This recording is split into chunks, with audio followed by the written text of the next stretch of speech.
নমস্কার, আমি বিক্রম।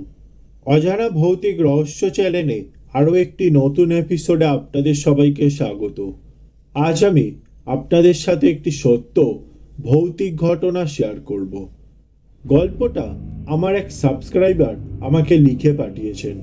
উনি আমাকে ঘটনাটা যেভাবে লিখে পাঠিয়েছেন আমি আপনাদের ঠিক সেইভাবেই শোনাচ্ছি। আশা করি গল্পটা ভালো লাগবে। আমার নাম সোহেব, মিরপুরেই থাকি।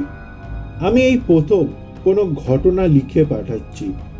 আমার ভূতের কাহিনী ভালো লাগে, তাই আমিও একটা পাঠালাম। আশা করি ভালো লাগবে। তাই ঘটনাটা অনুগ্রহপূর্বক পোস্ট করবেন। আমাদের গ্রামেই অনেক দিন আগের একটা ঘটনা, প্রায় 18-20 বছর আগে। গ্রামে অনেক বেশি জিন সম্পর্কিত ঘটনা শোনা যায়।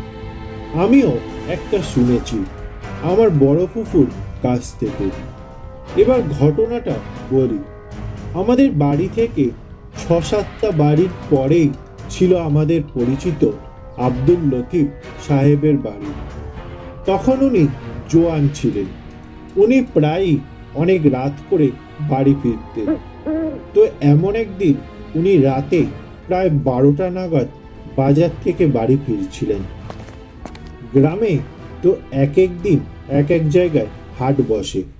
ওই দিনের হাটটা কিছুটা দূরেই বসেছিল, আর সেদিন প্রায় শেষ পর্যন্ত হাটে ছিলেন তিনি। তারপর আবার বন্ধুদের সাথে আড্ডা দিয়ে একা একাই রাতে বাড়ি ফিরছিলেন। দেরি হওয়ায় তিনি ভাবলেন শর্টকাট রাস্তা দিয়েই যাওয়া ভালো হবে। সেই পথে একটা বড় বাঁশঝাড় পড়ে। রাতের বেলা ওখানে অদ্ভুত অনেক কিছু হয় বলে সাধারণত কেউ ওই পথ দিয়ে যাওয়া আসা করে না। উনিও তা জানতেন, তাও ওই দিন যাচ্ছিলেন। সেদিন কিছুটা পূর্ণিমা ছিল। তো উনি যখন বাঁশঝাড়ে প্রবেশ করলেন, হঠাৎ ঝাড়ের দক্ষিণ দিক থেকে একটা ঠান্ডা হাওয়া এসে গায়ে লাগলো। তখন আবার শীতকালও ছিল। তাও ওনার কাছে কেন জানি কিসের একটা খটকা লাগে। কি মনে করে চারিদিকে একবার তাকান তিনি। আশেপাশে কেউই ছিল না। তারপর উনি হাঁটতে থাকেন। কয়েক মিনিট পর হঠাৎ তার বাম পাশের ঝাড়ে কিছুটা ভিতরের দিকে কয়েকটা বাঁশ খুব জোরে জোরে 2-3 বার ঝাঁকুনি দিয়ে থেমে যায়। উনি একটু চমকে যান, কিন্তু না থেমে হাঁটতে থাকেন। একটু পর আবার পাশে ঝাঁকুনি হয়। এবার একটু বেশি জোরেই হলো। তখন উনি সাহস করে জিজ্ঞাসা করলেন, কে ওখানে? কোনো উত্তর এলো না। এবার একটু তিনি ভয় পেয়েই হাঁটতে থাকেন।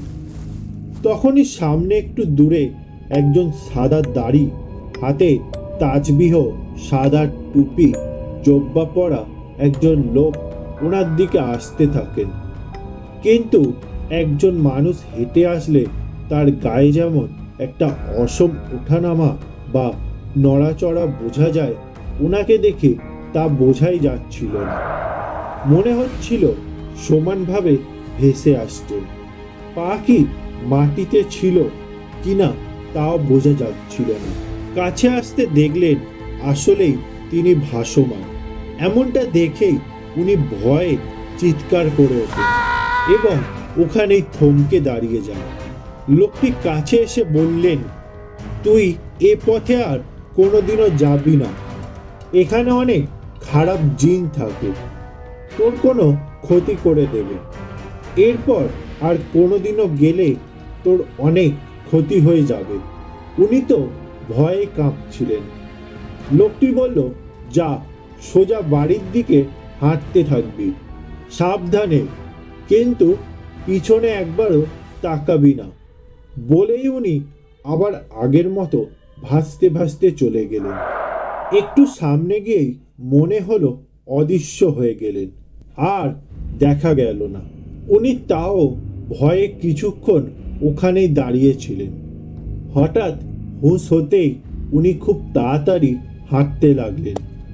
ঝাড়ের প্রায় শেষের দিকে আসতেই ওনার চাদরে পিছন থেকে কে যেন টান দিল, আর মনে হলো অনেক দূর থেকে মেয়েলি কণ্ঠে কে যেন বলছে, এই লতিফ, তুই যাবি না। তোর দাদা আমার অনেক ক্ষতি করেছে, তাই আজও আমি তোর ঘাড় মটকাবো। আজ তোকে পেয়েছি। ওনার দাদা জিনদের ব্যাপারে অনেক কিছু করতেন, ওনার জিন ছাত্রও ছিল। উনি এরকমটা শুনে তখনই জোরে দৌড় লাগান। বাড়ির উঠোনে আসতেই নিহাজ তার ভাই বলে ডাক দেন এবং সঙ্গে সঙ্গে জ্ঞান হারিয়ে মাটিতে পড়ে যান। এরপর টানা প্রায় 1 সপ্তাহ ওনার খুব জ্বর ছিল, আর বাড়ি আসার পর ওনার গায়ের চাদরটাও ছিল না। পরের দিন ওই ঝাড়ে গিয়ে খুঁজতেই দেখা গেল চাদরটা একটা উঁচু বাঁশের উপরে চাদরটা ঝোলানো, কোনো মানুষের পক্ষেই অসম্ভব। তারপরে জানা গিয়েছিল যে ওই লোকটি জিন ছিল, ওনার দাদারই ছাত্র। ওই রাতেই দাদাকে এসে বলে গিয়েছিল।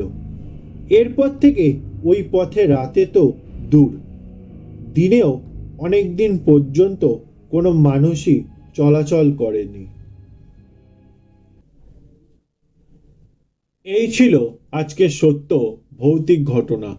গল্পটা ভালো লেগে থাকলে লাইক, শেয়ার ও কমেন্ট করে দেবেন। এই রকম সত্য ভৌতিক ঘটনা শোনার জন্য অবশ্যই চ্যানেলটা সাবস্ক্রাইব করে দেবেন।